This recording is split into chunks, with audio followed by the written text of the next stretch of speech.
Good afternoon, ladies, gentlemen, and distinguished guests.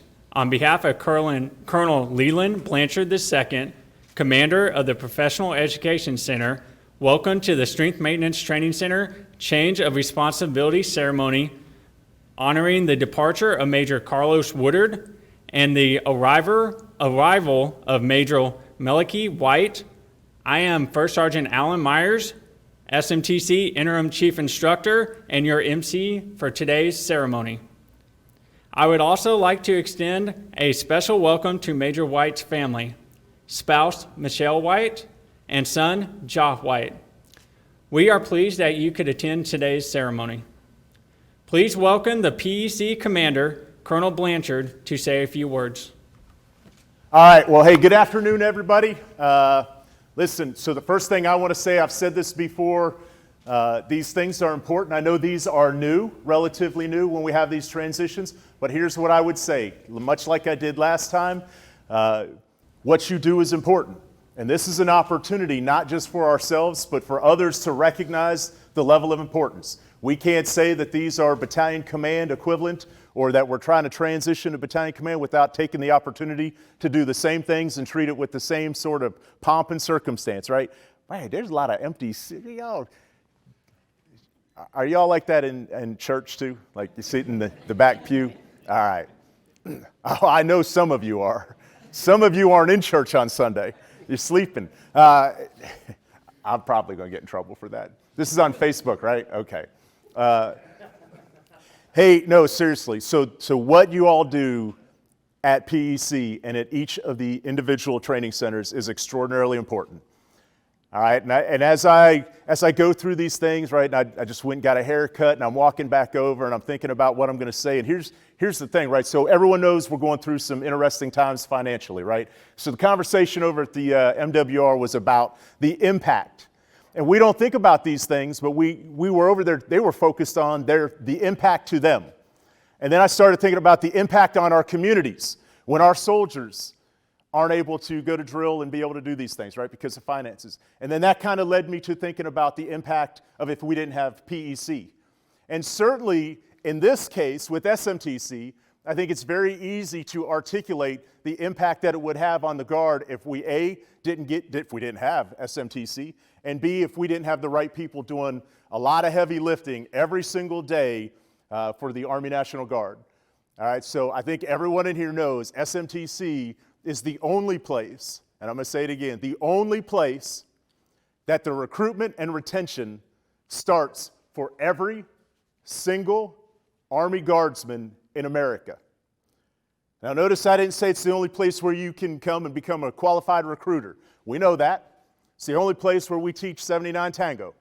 It's the only place where you're going to go get SLC, which is kind of important so you can get promoted along the way. I know Sergeant, that's not important to Sergeant Mann. He's all about whatever it takes, reduce me to E6 if I need to stay on the block. No, promotions are important. Right, okay. But seriously, right? So there's not a guardsman in our formation, starting with General Hokanson as the CNGB, all the way down to that young man or that young lady who right now is thinking about when school starts in about 45 days, am I gonna make the commitment now that I've entered my junior year? Somebody who's not today eligible because of age and time in his life or her life, but thinking about it. SMTC impacts and reaches every single one of those people. Without you doing what you do, General Hokanson, I don't know what a civilian job would have been, right? You know, flying, doing something, but he might be doing something else. Colonel Blanchard, when he transitioned, and he was told when I was at Fort Benning and I said, you know, hey, I'm getting out. And they said, you got to go talk to some career counselor. And I was like, hey, can someone just sign this for me? Right, because I'm not joining the Guard. I'm not joining the Guard, right? That was my choice at that point in time. But I spoke to somebody who kind of convinced me, hey, think about it, rethink where you're leaning. Again, all the way down to those young men and women who over the last 20 years, as we've watched the last 20 years in America, We know as we're talking about the drawdown in Afghanistan, and we're getting ready to celebrate 20 years, the anniversary since 9/11.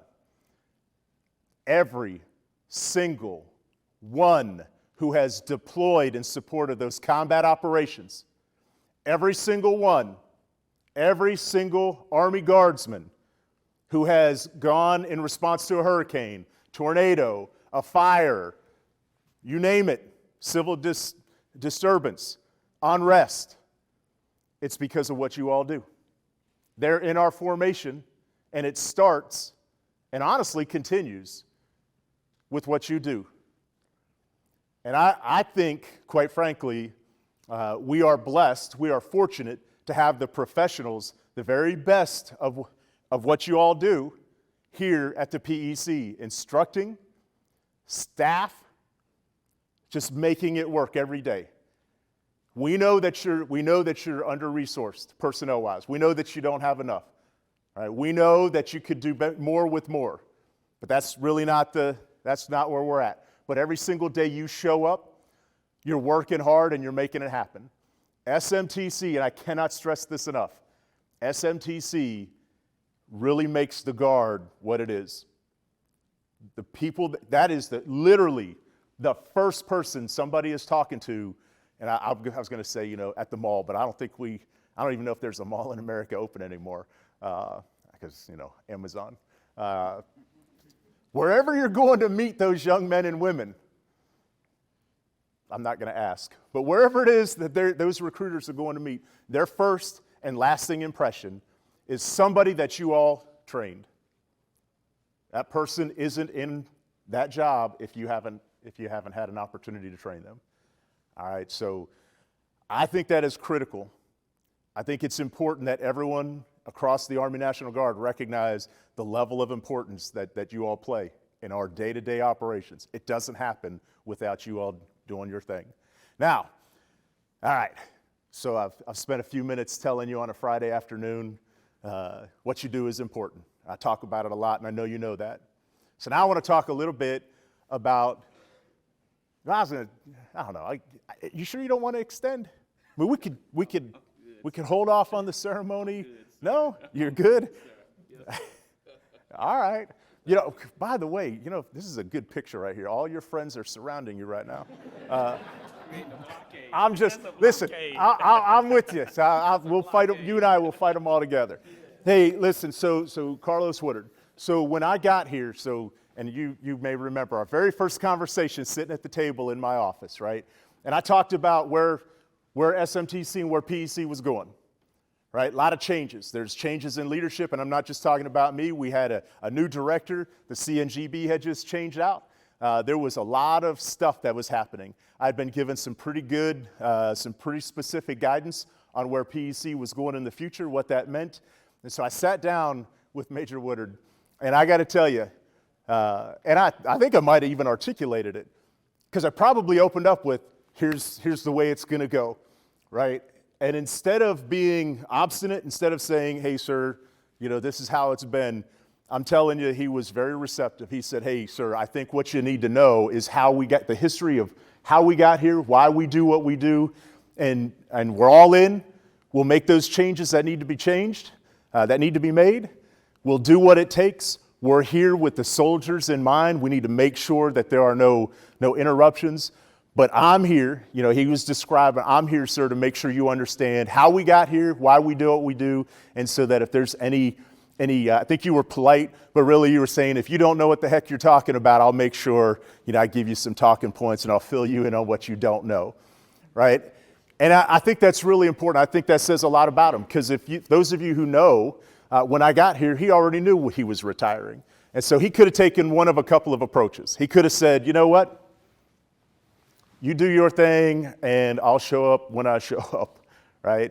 I would have had to just crush and no. But he didn't. He didn't do that. He really has been professional in everything that he's done. And there's been some challenges along the way, and you've been right there. Every time I pick up the phone, you answer. on that first or second ring. Every time that there's an issue, you're coming down and you're saying, hey, sir, we got to get ahead of this. Let's address it. Let's make sure that we're taking care of the soldiers, civilians, and contractors of SMTC and in the greater PEC. And so, Carlos, I got to tell you, I can't describe to you how much I really, truly appreciate that, because you've been a good partner in this ride for the last 11 months now for me. And so, you know, as I thought about again, you know, what do I say? Because I know we got another ceremony coming up. So I'll talk more about you specifically here in a couple of weeks, or about 2 weeks, right? I think it's really important to know that when I came out here, what I expected and what I found were two very different things. And I attribute that in many ways to you, right? And I appreciate the leadership that you've provided SMTC, particularly through some pretty challenging times. Anybody who tells you that they were prepared for COVID, that they were prepared to operate and do all those things before COVID happened, either they're delusional, a liar, or smoking some good drugs. And since I did a drug test this morning, I can get some of those. I'm probably good for a couple of months. On Facebook, I'm just kidding. Getting a call from the JAG right now. But I think that leadership in uncertain times, your ability to help steer and guide your soldiers, your team through those times, because that's, you know, there was no playbook on how do we teach recruiters how to recruit when they can't leave their house. How do we teach recruiters how to recruit when they can't be within 6 feet of somebody? And all those students aren't going to high school anymore. And all those young men and women who are thinking about doing something and maybe going down and talking to somebody at the recruiting station, they can't go there anymore. There was no playbook for that. Your leadership and really the work of all of your instructors and the whole team, the SMTC team, blown away by, right? I just blown away. I thought I'd be honest. I thought I was going to show up out here to PC and it was going to be a bunch of people like, hey, we're teleworking, which means we're not working. And instead what I found was people solving problems, using their own equipment when the equipment wasn't working, people just figuring out how to make it happen. And the Guard, quite frankly, and I know you all know this, we continue to hit our end strength. Right? We continue to put young soldiers into our formation. So I really appreciate everything you have done in your leadership. All right, so having said that, well, you got figuratively, some big shoes to fill. You know, if I don't give you a hard time, I only got a couple more weeks with you, so, you know. That's the other thing that impresses me. I've never met a guy who, despite not getting out there and running every single day, looks like he runs every single day. Like, I'm running every day, and I don't look like I run every day. I look like I run to the chow line every day. By the way, this is not a form-fitting uniform, so I'm not this fat. Major Whyte, in all seriousness, first of all, welcome to you and your family. I really, really appreciate y'all doing this. Understand, you know, where you're coming from is a little bit different. For those of you who don't know, they chose to come to Arkansas and left the nice beaches of the Virgin Islands. So I don't know if that was your fault. You might get smacked in the head. You know, this humidity is a little bit different. There's no beach to run to and say, hey, let's cool off for a little bit. But we really do appreciate it. And as we were talking, I know you've got some plans, you know, with your running. You are welcome to come out here and run anytime you want. In fact, we'll put you in front of the formation and you take them for a good 7-8 mile run, and I'll meet you at the finish line. Having said all that, and I'm going to talk really to you two right now, what your husband, what your dad is about to undertake, it's really hard to capture in words how important, how critical, and I talked a little bit about it. But what you got to know is from his seat, what he's really responsible for, because those guys and girls will make sure that people are trained. What he's got to do is every day he's got to make sure that they're taken care of. The people that are going to be solely focused every day when they show up to work, they're focused on taking care of students and making sure that soldiers get in, get taken care of, and get back to where they're going with the best skills and the knowledge that they need to be successful. They don't tend to take care of themselves, right? Because they're focused on taking care of other people. And so his job every day is coming to work and taking care of those people who are impacting the Guard in such a way. His work is critical. There will be some long days, not maybe like every day, although I say that and I had to tell him, make sure your wife knows at 6:30, it's not like this every day. We appreciate everything that he has done, everything that you all have done and sacrificed, because we know without our families, we're just not going to do this. We wouldn't be able to do this. And I really appreciate everything that he's about to do, and appreciate the support and love that clearly, just in that little bit that we talked a little while ago, that's clear that you have for him, and and I know talking to him already, and talking and understanding more the reasons why coming here to Arkansas and how important you all are to him. Appreciate your sacrifice as a family. And so with that, I'll just say good luck. Don't mess it up. If you do, don't worry, I'll let you know. But seriously, welcome to the PEC family, to the PEC team. If there's ever anything that we can do for you, please don't hesitate to let us know. And well, I'll get off the stage so you can hurry up and get back to work. All right. All right.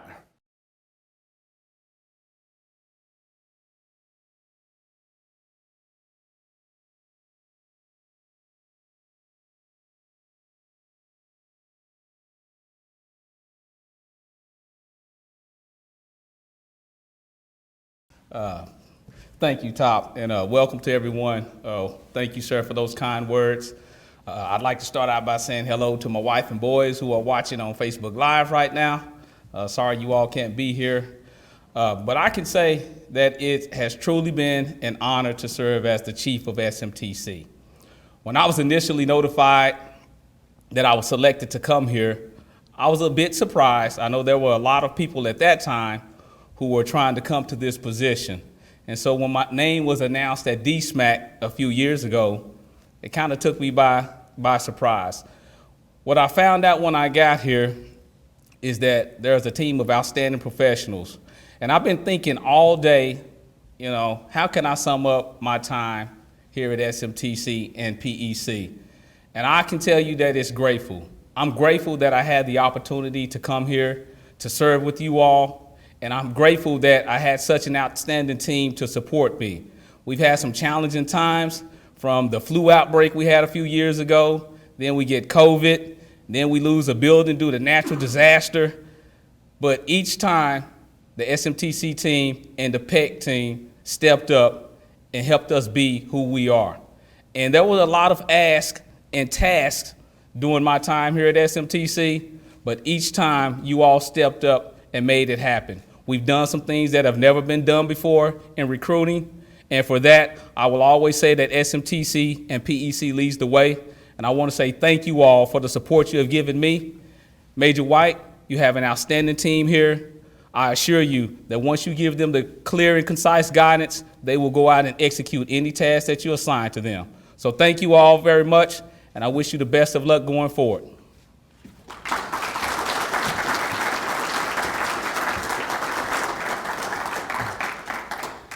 Major Woodard, thank you for those kind words. And I would also like to throw in there that we're grateful as an organization to have had you as our chief, sir. Seriously. Please welcome incoming SMTC Chief, Major Whyte, to say a few words.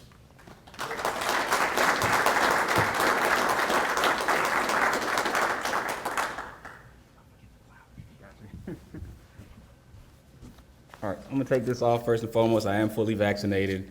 It was a gift to me, and I wanted to make sure that it's okay to wear your mask even if you have been vaccinated. It's okay, it's a choice. All right, first and foremost, I wanted to provide my thank yous. It's a lot of them, so please bear with me. Never thought I would be in this position, so I wanna make sure that I do this right and have them written down on a card to stay brief.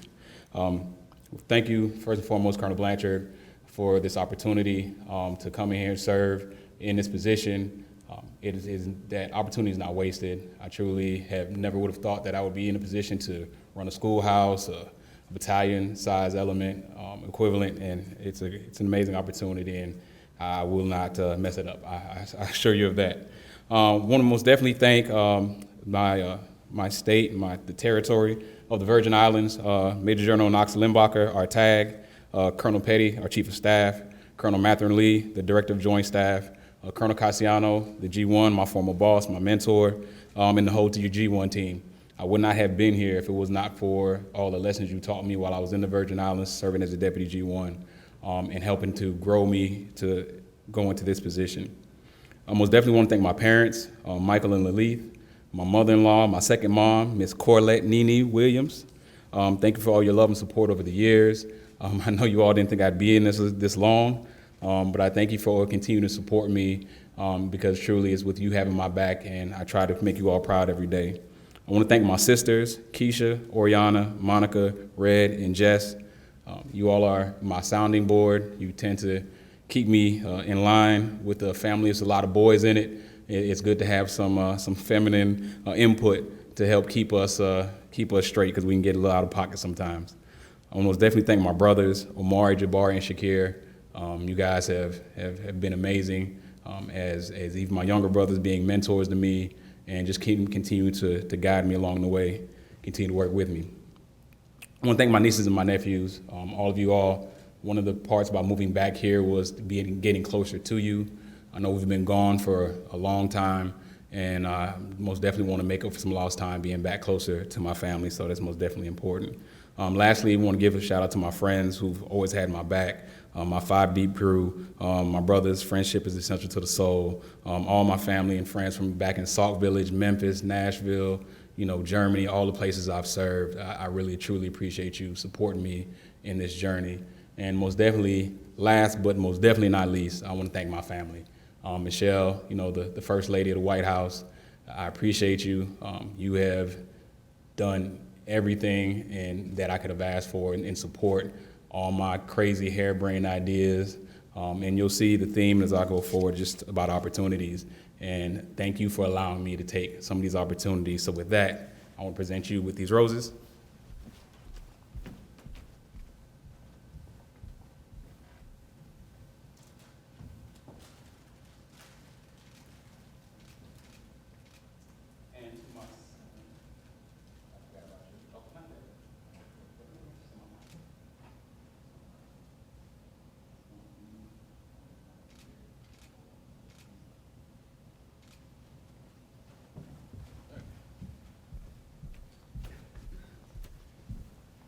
And since I was already over there, what I did is I gave Ja, the VP of the White House, even though he doesn't have much of a vote, I gave him a coin that was given to present him because you are part of this family, and most definitely this move and all the things that we've done, as I've told anybody when people ask me, why here, why now, it's about opportunity. And son, you've done, for the most part, everything I've asked you to do for the last 16 years.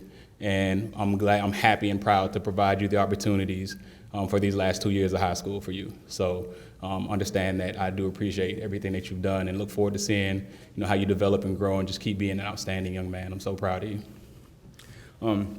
As I stated, this opportunity is not wasted on me. I most definitely want to thank the staff here. You all have done an amazing job. I am so proud to be here, standing here.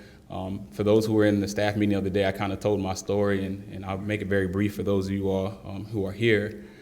My career in the National Guard started here in this very building.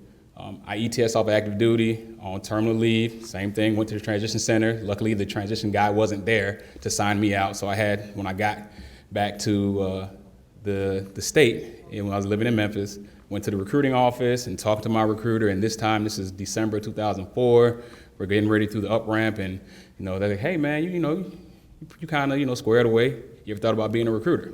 And he threw out those magic words, AGR. And I was like, "I heard about AGR on deployment. That's a pretty nice gig." So he walked me down, met the sergeant major. He was like, "Yeah man, when you ready to go to school, I was like, yeah, cool. I'm in college right now, taking some classes. And he was like, no, we got a recruiting class getting ready to start. And this is in December. This class is going to start in January. Can you go? We can put you on orders. Like, orders means insurance. It also means a check in my pocket. Well, hey, babe, I got this genius idea. The recruiter, the guy that was at the house that you didn't know was coming over, he also talked to me about this opportunity. Remember I was telling you about AGR when I was in Germany and we were deployed and this great things, and she was like, whatever. And I said, yeah, the class starts in 3 weeks. Well, excuse me, it's 3 weeks long and it starts in 2 weeks. And he was a couple weeks old, and she was like, fine, but you're not leaving without me. You're not leaving me and this baby in this house by myself. So we literally packed up, all of us, and came down here. We're living in an extended stay, and I went through 3 weeks of the SQI4 course, and this was my first experience in the Guard. And I tell that story to show that, just our ability and, her ability to support me in all my harebrained ideas. And Jai, you've been riding on this road. It's 21 years. It's been a long time. I know and I appreciate that. I truly do appreciate that. You guys always riding with me. And again, I say that because had it not been for that opportunity, had it not been for that harebrained idea, I wouldn't be standing here in front of you all today. This organization, this schoolhouse has provided me a career.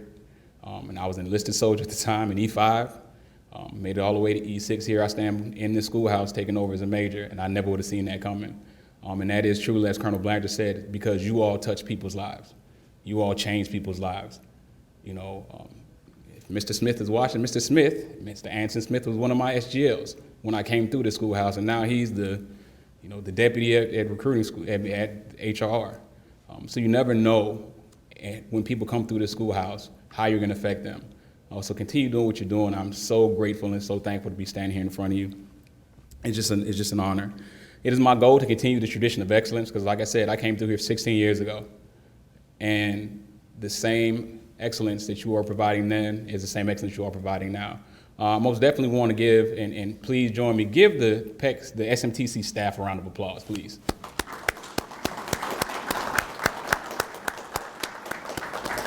For what you are able to do through COVID to truly lead the nation, as Colonel Blanchard said, that it didn't stop. The mission didn't stop. You all didn't stop. It could have been easy to rest on your laurels and say, well, we know how to figure this thing out. We're all trying to, and because of your passion for what you do, because of your pride in the badges that you wear and your professionalism, you found a way. You led the nation in recruiting and retention and how to go about instructing, keeping things going, whether it was Zoom calls, phone calls, whatever it was, you all made it happen.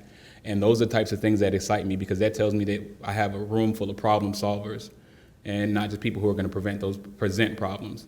And I'm very excited. I hope I continue to build on our relationship, and I hope you can trust me to be the leader that you need moving forward. And lastly, again, I just want to thank everyone, and I'm so honored to be here. And most definitely, I couldn't be here and without saying some kind words to Carlos before I leave out of here. I know we're going to do this at I'm going to say retirement, but we're still trying to get him to stay. I need a deputy. We can be co-chiefs. But no, Carlos, we've known each other for a while. We've worked together for a while, and I could not have thought of a better person to do an exchange with than yourself. I'm happy for you getting home, stop having to be on that road driving to go see your family, to be reunited with your family who's watching. We sending him home. He's coming. I promise you. As soon as I get it figured out, we sending him home. But I'm happy for you, brother. I really am, and I look forward to everything that you're going to do. Continue moving forward. You're a young man. You got plenty more years ahead of you, and don't be afraid to come back and check on me, sure how I'm doing, make sure I ain't screwing it up too bad. But no, most definitely thank you. And First Sergeant, I know he's behind the screen right here, but First Sergeant Myers has been a godsend. Just been helping me walk through, and all of you all. I'm so thankful. And at this point, I'm going to be quiet. I'm going to get off this stage, and sir, unless you have any qualms, I would like for my first official duty as the SMTC Chief is for you all to go and have a wonderful weekend. Not too wonderful because class starts on Monday, but have a great time, and I look forward to seeing you here and working with you over the next couple of years. Thank you.